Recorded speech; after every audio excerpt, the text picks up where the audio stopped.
Good afternoon, and welcome for those of you who are just joining us now in the day 3 of the 36th annual conference of the African Union for Housing Finance. It is our last session of the day, and I have the pleasure of having with me this afternoon Giulietta Moradei. Good morning or good afternoon, Giulietta. I think you're based in the US, right?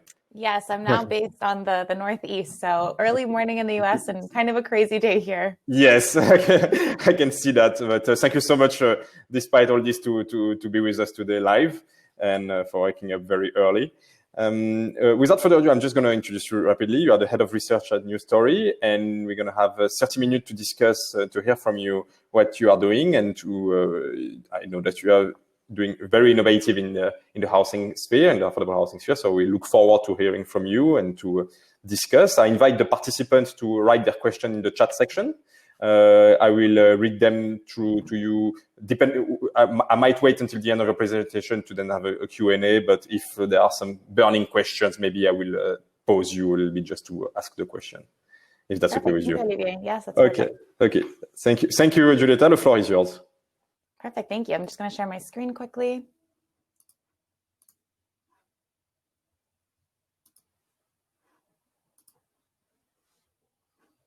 All right. Well, thank you so much, everyone, for having me. And I'm excited to be sharing a little bit more about New Story, which is a nonprofit for housing, and about Hometeam Ventures, which is now a venture fund so that we could be investing into innovation for housing. So I know the previous session today was with Habitat for Humanity with a Twirlinger Center. So very similar, Habitat for Humanity builds housing for affordability, and the Twirlinger Center is investing into innovation so that we can be better building housing and driving more affordability in the space. So very similar story, but I would like to share more specifically about what New Story is doing in the sector, specifically around some innovations like 3D printing and the kinds of innovations that Hometeam Ventures is looking into. So first off, you might know New Story, or you might have heard of New Story because of our 3D printed community. So we were the very first pioneers in the world that brought in 3D printing for housing. So we 3D printed the very first home in history in the US, in Austin, Texas. And then we scaled that innovation in Mexico. So what is really important about this case study is that we brought in the first innovation ever, 3D printing, for the use case of impact, for the use case of housing affordability and in a developing country. So what we really liked about this case study specifically is that impact portion of what it means to be applying innovation first for social impact and first for some of the biggest problems in the world. So the problem that we are addressing, and that during this whole conference we're talking about, is truly the amount of people who don't have access to adequate shelter. So today there's 1.6 billion people in the world who don't have access to housing. And this number is increasing exponentially to 3 billion by 2050. So what that means is that we're going to have to find new ways of building, because we'll never be able to reach this delta number from 1.6 jumping to 3 billion by 2050 by just building the same way we always have been. So our mission is truly to pioneer solutions to end global homelessness. So what that means is that we're trying to pioneer the way. We're trying to find solutions for building that are completely different to how we've been building for the past 100 years, which is pretty similar. So to give you some context on the New Story side, New Story is a housing nonprofit that started through Y Combinator. Why that's important is because Y Combinator is one of the biggest incubators, accelerators in the world, and it's based in Silicon Valley. And so New Story, being one of the first nonprofits to go through this incubator, where other mega startups go through, like Airbnb or Uber, is that we were thinking like a tech company, like a technology company from very early days. The main difference is that we were driving impact instead of just revenue. So what that meant to us is we wanted to look at different things within housing, and first starting off with customer discovery, which is very common in the tech sphere when you're doing product development. So what that means is let's try to rethink how this has always been done. Let's tap into the customers. So what that means is let's tap into working with governments, with local contractors and builders and owners, and understand what their main pain points are in building, and why it is so expensive and it takes so much time to build affordable housing. Why is there this big problem?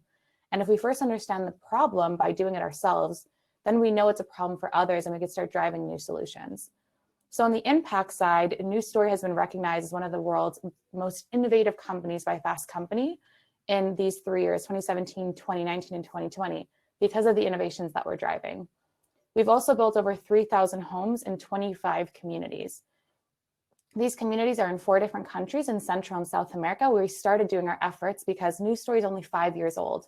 So we really wanted to concentrate first on developing countries that are more close tied to where we're located in the US, but our idea is to really expand globally. So we first started off with Haiti, Bolivia, Mexico, and El Salvador, where we built 25 communities, and we've impacted over 15,000 lives. So again, it's really this idea that first we wanted to be home builders ourselves. So we first start off by building, by constructing. And by doing that, we understand what are these big pain points that are causing governments to not be building enough affordable housing or developers to be building enough affordable housing. And we're seeing this 1.6 billion number. And we realized it really all comes down to 3 main barriers. First, the cost of housing is too high. The cost that it builds to build 1 unit is too high for the bottom billion to ever afford. Second is quality. So within developing countries, we've seen that the quality of these structures are detrimental when it comes to natural disasters or for durability and sustainability. So we need to be driving in new practices in order to build more resilient and durable structures. And third is speed. If we ever want to attain the amount of supply that we need to house 3 billion people by 2050, we are not able to be building the same way we have been for over 100 years. And so it's really this, you start off by being part of the customer discovery phase, building with governments and local partners, and then through that, addressing the biggest barriers by introducing new innovations in construction. And so this model that we've created at News Story is called create, prove, and then share. So first, we're creating an innovation. So what that looks like for us is that we partner with a research and development partner. So that could be a startup, that could be an academic partner, industry partner, and sometimes we even create innovations in-house by being our own think tank. So we're looking at breakthrough technologies that, again, are addressing cost, speed, and quality. Proving the impact. What that means is that every community within News Story, those 25 communities that we've built, we bring in and adopt a new innovation in each community. So when we do that, we're able to prove the impact by proving, does the technology work? What are some of the barriers that we have to mitigate? How many lives can we impact with this technology? And what's the cost reduction that we could have? How much faster can we build? So by proving the technology and proving these impact metrics, then it's very easy for us to reach scalability by sharing. So we share the solutions with governments, NGOs, nonprofits all over the world. So then they could take these innovations and apply them in their own housing communities. So collectively, we could start addressing this 3 billion number, because we know that ourselves will never be able to attain these numbers, and nor will any other organization, even the largest organizations in housing.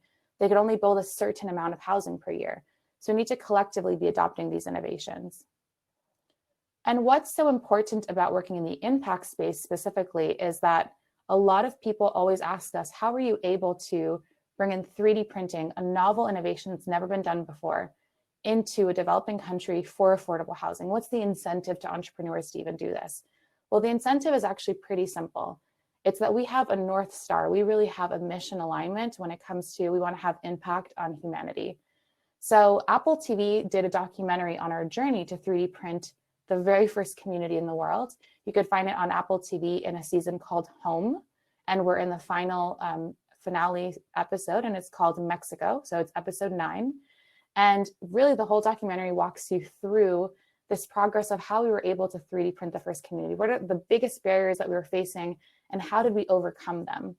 And the reason we overcame them is because between Icon, the entrepreneurs and the startup doing the technology, and News Story and local governments and local partners that were building with us, we all had one North Star, and it was to help these families that you're seeing in this picture. And so if you go watch a documentary, you will see how really that alignment of knowing that we're doing this for impact, social impact, is what really held us accountable and made us push through some of the biggest barriers when it comes to driving a new technology. So the thing about 3D printing, though, is that it really is a smaller project within a much larger community. And that community is called Innovation Village. The 3D printed homes are just 20 homes out of the 500 in Nacajuca, Mexico. And so what's really interesting about Innovation Village is that it's almost like our lab case study place. So we're able to bring in new innovations with different partners and test out these things like cost, speed, and quality what works and what doesn't, what should we be sharing with other NGOs, nonprofits, and governments. And so Innovation Village is really going to be this hub for us to highlight which kinds of innovations we should be pursuing and which kinds others should be pursuing as well. And why it's so important for us to be doing this in a place like Mexico is because of this image you're seeing right here. So in Mexico specifically, the federal government in the early 2000s spent millions and millions of dollars on building affordable housing units to address the supply issue that we were seeing previously. The issue is that today, 15% of these housing units that you're seeing in this image are vacant.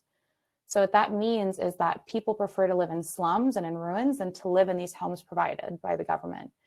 When we started investigating why, what's the reason for that people prefer to live in slums than here, it's because they were not designed properly for the cultural aspect of what people want to live in, what they want to call home. And they also were just not thinking of the end user, thinking of the families that were going to be living here. So this really drove us to think, how can we be building differently? How can we be incorporating families in the design process with us? So when we're bringing in new innovations, we are really engaging that customer discovery phase. And so within Innovation Village, there's three main reasons that drove us to have so much success with bringing in new innovations and building housing for families that they want for generations to come. So the first is really thinking about that end user, thinking about the community and engaging them in the process of the design. So what that means for us is that we do lean participatory design. So we engage families at the earliest stage of design to design with us. We actually have workshops, about 3 to 5, where we break up the community between gender and age so that we really drive conversation. And they will be designing the home layout as well as the community layout with us. Why that's so important is because they teach us what they want for their home, how they're going to feel ownership of it. And for generations to come, when they actually continue building incremental housing, what they want that to look like. It's also incredibly important and a critical aspect when you're bringing in new innovation like 3D printing or something else that's very novel, something that no one's ever seen before, because you want to drive trust with the community and local partners and builders. And so this is one of the most critical aspects of us doing Innovation Village and all the other communities that we've built with New Story. And the second one is really driving government partnerships. So with Nacajuca, Mexico specifically, we have partnerships with municipal government, state, and federal government. Why that's critical again is because they're providing land to us. They're providing utilities. They know who are the most vulnerable families that need housing. So they're doing the selection of families with us because we're not going to know better than they do about their own population. And very importantly for new innovations is that they have trust in us so that when we are bringing in a permitted home, they trust us to actually scale. So we can more rapidly scale this innovation, where in places like the US, it would have taken us many, many more years to do a full-scaled project. And then third and finally, it is the innovations that we're driving. So I just listed here a few of the many that we're going to be doing in Innovation Village. They include various different kinds of innovations, whether it's software, hardware, design processes, material science. So examples of that are the eco-block homes. So what those are, it's regular CMU blocks, but now with 90% of them created with soil. So locally sourced material, it's a lot more resilient and stronger than CMU blocks, and the people themselves could be building them. So we're driving in a more sustainable approach to material science for construction. The second is cool roofing materials. So in places like Nacajuca, Mexico, it is incredibly hot, and that has a direct effect on people's health and even economic well-being. So what we started investigating is what kind of roofing materials and paints can we put on the roof that actually passively cools down the temperature of homes at a very low cost or even the same cost as it would be without it. And so we are investigating different kinds of cool roofing material with Arup, one of our R&D partners. The third is mixed income communities. So that's something that in urban planning, we really need to push forward and prove the impact of why we need to be designing mixed income communities and how that really drives prosperity to everyone that's living there. And then the third, of course, is 3D printing, which is what everyone I know is excited to hear more about. So I'm going to just jump right into it. So 3 years ago, we connected with 3 co-founders at Icon. And at the time, they were at the earliest stage of development. They just had a printer in their backyard. And we really believed in this opportunity for the ability to actually drive down cost of building homes if we're now using a 3D printer, and the ability to build much quicker. So these homes were able to build 2 homes every 24 hours and are able to significantly reduce the overall cost of building because now we're introducing robotics into it. So the ability to actually build much quicker, as well as driving quality for the concrete, because now we are picking and choosing exactly what kind of material we want to use for the structural walls, allows us to have much higher quality structural outcomes. And so this is one of the videos that we filmed for a press release late last year, which showcases the very first 2 3D printed homes in history. Since then, we've scaled. We are going to be building 20, and we're scaling that in Acapulco, Mexico. And Icon's been able to build partnerships back in the US, and now they're building in Texas in the US. They have partnerships with NASA to build on the moon and with other big developers and banks like Fannie Mae and HUD. And so this really showcases the ability that if you are able to scale first and have a proof of concept, that's where you're able to drive in more customer adoption elsewhere. So what I really love again about this case study is that we were able to bring in the very first innovation for 3D printing first for social impact. And the reason it was such a successful case study is because we invested into them at the earliest stage. So when the founders were just creating their printer and creating their very first prototype. So if we look at this case study over the past 3 years, we met them at the earliest stage. And so what that meant is we were able to really drive them to think through how can this technology be adapted to be used in a developing country in rural Mexico for the homeless? How can we adopt the technology so that we're working in a place that has very little electricity or potable water? And by working with us, by working with home builders that understand the community, they're better able to troubleshoot some technology questions and barriers very early on. And also consider this opportunity for impact, bring in more innovators into this space of social impact. Since then, we were able to scale that full community in Mexico, and that really drove adoption by other customers because they saw the value. So it's again, that create, prove, and share model. Once we're able to prove that in a community, then we're able to share much easier the impact that it creates. Then since then, they have been able to scale their business incredibly quickly. So we introduced them to their Series A lead. Now they're valued at over 100 million and closed their Series A at 35 million. So this case study of us investing at the early stage, we're the first check in the door into Icon, coupled with the fact that the construction industry is one of the least digitized, has really made us think through what's our next step for News Story. So if we look at the construction industry as an opportunity now, considering that it's the largest market in the world, it represents 13% of the global GDP, yet it's the least digitized industry. Only 0.5% of its value is invested into innovation, into research and development, means that there's a huge opportunity to bring in more innovators into the space. The chart on the right actually shows you every industry vertical, and at the very bottom for least digitized is farming, and right above that is construction. Our industry is very archaic. We've been building the same way for over 100 years, and that's what's driving all the inefficiencies that we're seeing that has a direct ripple effect into housing. And so that is why we started just 3 months ago, we started Hometeam Ventures. The reason for it is because we saw an opportunity to bring in more innovators, more entrepreneurs like Icon into the space of housing, for them to see that there's this critical need for us to be providing more supply at a lower cost, quicker, with a higher quality, by bringing in new innovation and looking at the construction industry, which is so archaic, and start disrupting it. Start looking at the full construction value chain and seeing where in every single bucket of that value chain we could be driving more efficiencies. So Hometeam Ventures is a venture fund, which is now branching off. We are coupled with News Story in the sense that any innovation that we invest into, we could be applying it into a News Story community. We will also be applying it with other relationships we have with governments and local partners to, again, test these prototypes into communities. And we'll be investing to breakthrough technologies at the earliest stage, just like Icon, whether it's hardware, whether it's software, material science, or design processes. The kinds of ventures that we'll be investing into are ones that are looking at those 3 main barriers I mentioned earlier. Through our experience of working over 5+ years in 25 communities, we know that the 3 biggest barriers in housing are the cost, the speed, and the quality. And so we're looking for innovations, again, through the whole construction value chain, that within their specific bucket, the startups are looking at reducing cost of building, increasing speed, and increasing quality. And the end result is we want to have more adequate housing. So by reducing the overall cost, we'll be able to provide more supply. And why that's so important, the reduction of costs is our #1 goal is because we know that that directly means more accessibility. And so we did a study with News Story looking at Central and South America, as you can see in this chart here, where we're looking at how many more people have access to housing if a unit costs $10,000. So right now, units cost well above that in many countries.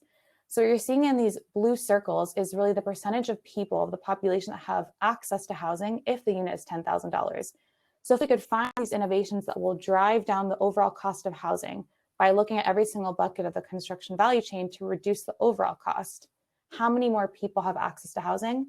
In some countries, it's over 100%. So we're seeing really the critical need to look at costs differently.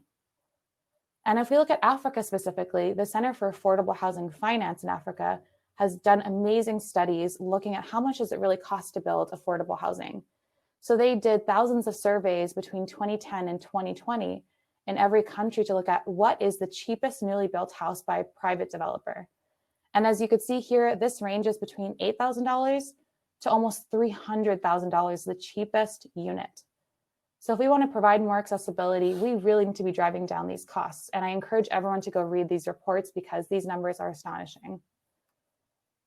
Now, if we look even more specifically at what is driving the cost so high. So again, I mentioned it is an archaic industry. We've been building the same way for over 100 years. But what are the biggest chunks that are causing the cost to be so high? Why can't we reduce it? So again, the center has looked at, for the cost of housing, what are the different categories where cost is put into? And it really falls in 5 main categories: land, infrastructure, compliance, construction, so the actual building, and other developments. So the reason we're focusing directly on construction is because within the housing costs, construction, so the building of the home, design, permitting, building, inspection after, is between 40 to 70% of the overall cost. So we're really targeting what is that biggest chunk that we should be reducing.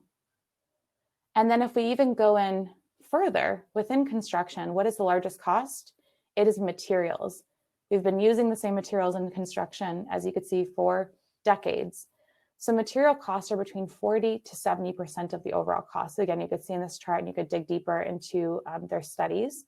But that's why we're really looking at what are more innovative ways for us to optimize the amount of material that we're using, reduce the amount of material, and ways that we could be using more innovative, rematerializing the ways that we're doing construction and the kinds of materials that we're using. So we'll be really targeting startups that are looking at these questions of how can we reduce the overall cost and chip away at the biggest buckets of cost for housing. So if you are interested in being an investor in the fund, or you're interested in being a startup working with us, please feel free to reach out to us at hometeam.vc. You could also email me directly. I have my link here, and I'd be happy to chat with you more about News Story, about our 3D printed community, and really about what we're doing now with Hometeam to drive in more innovators in the space of social impact for housing. Thank you so much, Julieta, and congratulations on the work you are doing. This is amazing, and I'm sure it's creating a lot of interest from our participants and donors, investors. And what I mean, the challenges, and what is very interesting is that the diagnostic in South America resonate a lot for us in Africa. The challenges are extremely similar. I mean, cost of building, the quality of the structures, even the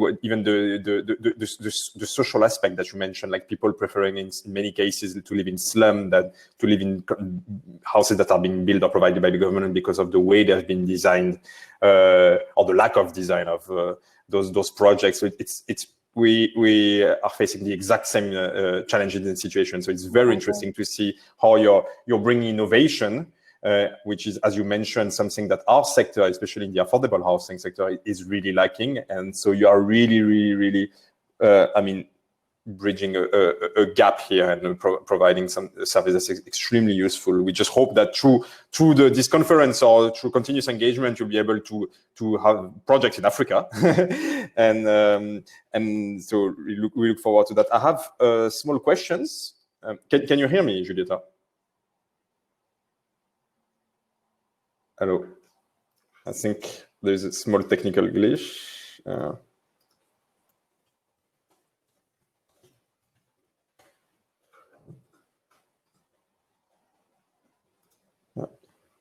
I think we just lost Julieta for a second. I'm just going to give her a minute to reconnect.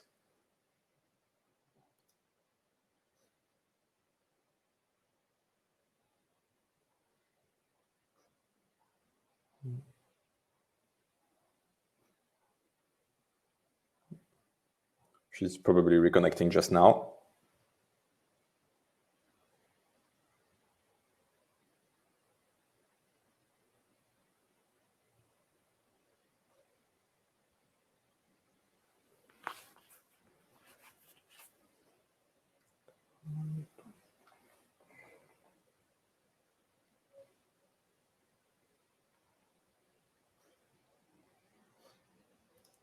I think she's just reconnecting.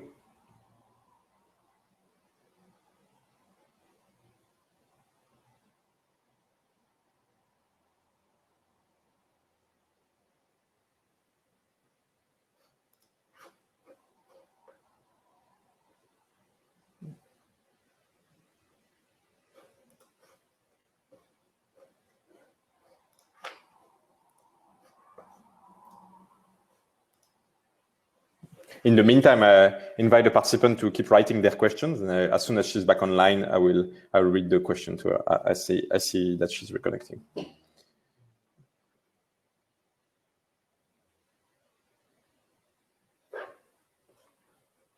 Welcome back, Julieta. I think I lost my internet for a little bit. No worries, no worries. Thank you for reconnecting. Now, I was just mentioning how we hope that through this conversation and the beginning of this conversation with IUHF member and with the participant, you'll be able to also develop projects in Africa, in the continent. And so, I mean, I have a few questions, but let me start first with the question from the participant.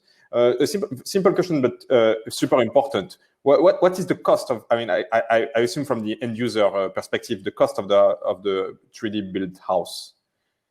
Yeah, so our goal right now, I mean, we've only built 8 of the 20 homes right now. So we're very much in that first proof of concept phase, but our goal by the 20th home is to do underneath $10,000.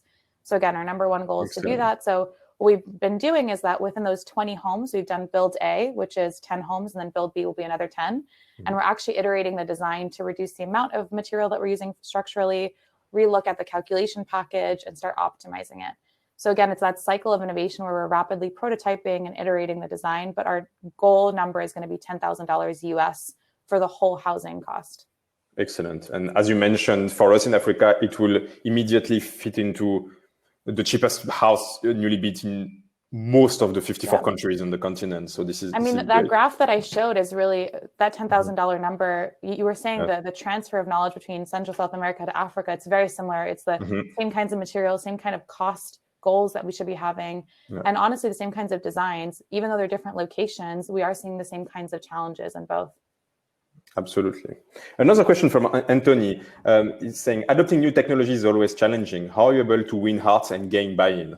Very interesting question. That's my favorite question. And it's really what I was addressing before with lean participatory design. So the number one answer there is working with the end user, so the families themselves. So when you bring in a new technology, especially when we're talking about 3D printing, we're talking about the walls are now textured, they look differently, they're curved walls. People are going to be living in them. You're not designing them a phone that they could just toss away. They're going to be living in these homes for generations, especially in places like Mexico, where as generations grow, they continue growing the home and living in the same place. So we need to get buy-in. We need to win their hearts, like Anthony's saying here.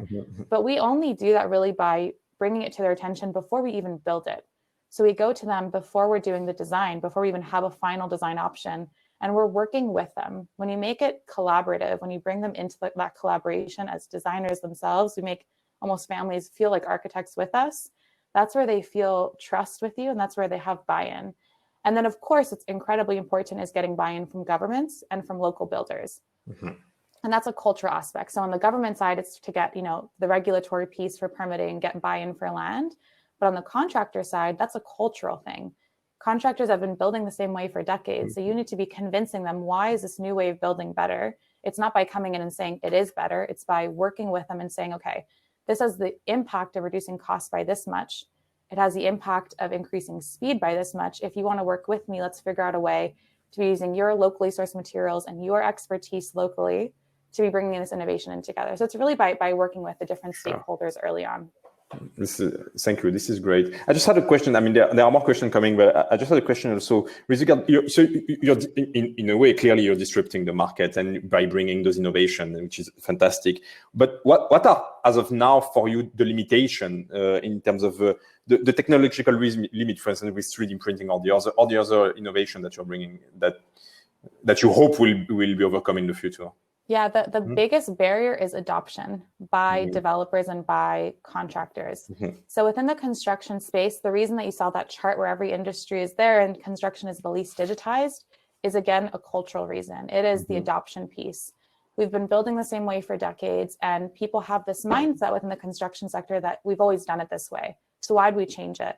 Especially when it comes to safety. I mean, we're building structures a certain way because people are going to be living in them. So unless there's really trust there that this other way of building is going to be better, superior, and it's going to be safe, people have no incentive of adopting it. So the biggest barrier to actual disruption, and by disruption, I mean scalability. It's not just in one 3D printed community, but it's getting adoption by communities all over the world to be providing more supply, is getting buy-in, trust, and adoption by builders. So the only way to really do that for us is by showcasing the impact.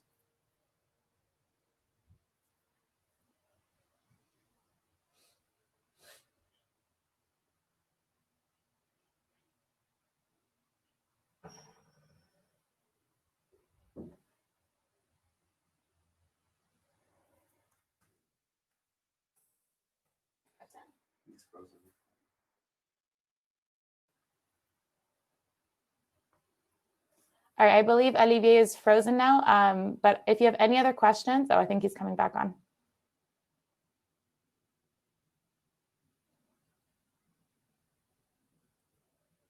Olivier, can you hear me?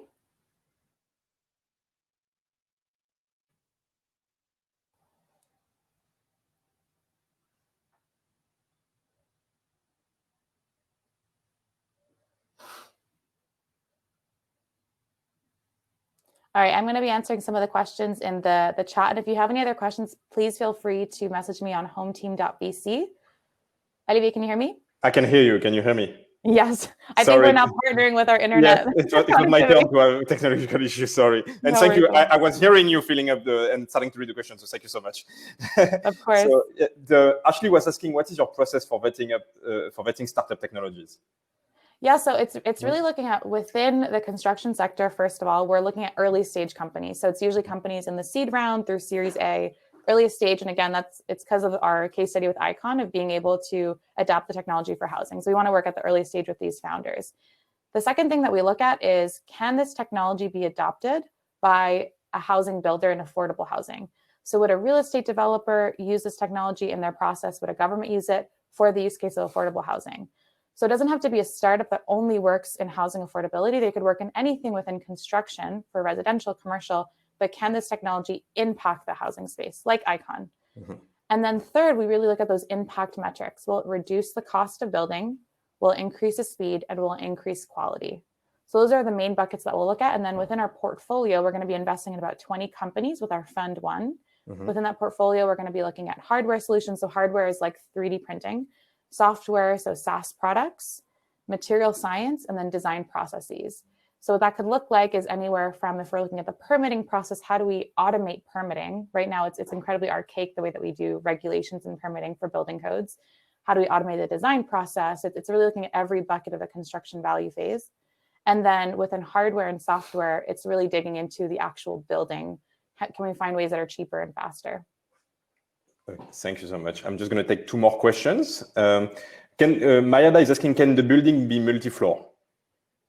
So for 3D printing, I mean, for any innovation that we've looked at with New Story for housing, we know that as generations grow, they will actually continue building on top. So it's incremental housing, and that's actually very common in all developing countries.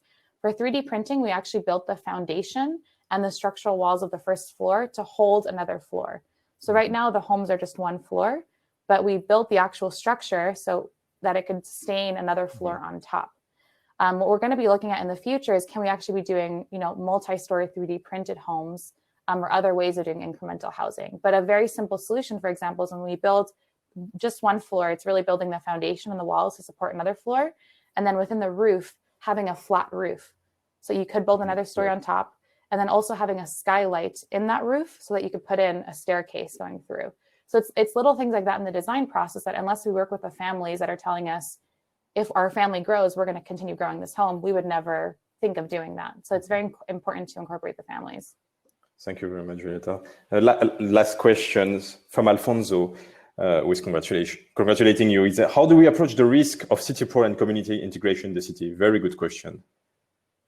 Yeah, so what we do in terms of community integration in the city, is that more of a question in terms of design, Alfonso? I think so, yeah. The way you sync the community when you design them to make sure that... Yeah, so it's really through doing participatory design. So what we do, the reason we do these workshops, and Alfonso, I'm not sure if you were joining in later, but participatory design for us, what that means is that we have workshops with the community that's going to live there. So once the families are selected, we'll bring them into a series of workshops where we have blank pieces of paper at the beginning, and through a series of different workshops, they're designing their home layout as well as the community layout. That's how we do integrations, by having these series of workshops. And if you go on to newstorycharity.org, you could find lean participatory design to see the process of us doing that. But really the benefits of it is that we split up the community between gender and age. Because what we realize is that when you split up between gender and age, people actually speak up more. And we're able to get feedback from children. We're able to get feedback from the elderly women that want to have a business in their front yard. It's really incorporating them into the design process. And even if communities are within 1 hour of each other, they're designed completely differently because the end needs are different. Thank you so much, Giulietta. Thank you so much. We arrive at the end of the session. Giulietta has shared on the presentation that will be made available to all the participants her contact detail. There's a lot of interest and appetite to continue this conversation further with you from the participants. So thank you again so much for waking up that early and to join us, Giulietta. Thank you. Thank you. Have a great day. Have a great day also to all our participants. We are now ending day 3, and tomorrow we'll resume at 10:30. In the meantime, I encourage you to use the expo, to have a look at the expo, or to keep networking using the networking platform. Thank you all, and enjoy the rest of your day. Thank you all. Bye. Thank you. Bye.